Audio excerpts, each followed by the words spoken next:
কোথায় করাবেন laptop service গাজীপুরের মধ্যে,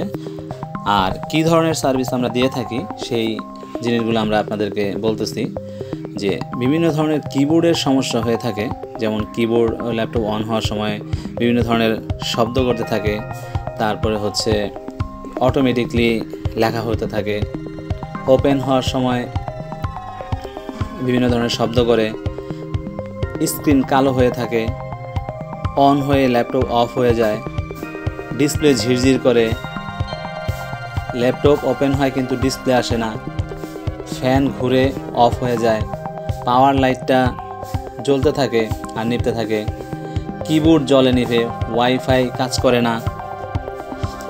তারপরে হচ্ছে ডিভিডি কাজ করে না, ক্যামেরা কাজ করে না, সাউন্ড কাজ করে না, সাউন্ড আর আইকন ক্রস হয়ে থাকে, দেন হচ্ছে সাউন্ড আসেই না, ব্যাটারি চার্জ হয় না, ব্যাটারি ডিটেক্ট করে না, ব্যাটারির পার্সেন্টেজ বেশি থাকে বা দেখায়, স্ক্রিন আসে যায়। এই ধরনের প্রবলেমগুলো আমরা আরও বিভিন্ন ধরনের প্রবলেম আমরা সলভ করে থাকি। এবং এছাড়াও কিবোর্ড, ব্যাটারি, ডিসপ্লে সকল ধরনের অ্যাক্সেসরিজ পাবেন আমাদের কাছে আকন্দ ম্যানশন 2য় তলায়, জয়দেবপুর, গাজীপুর।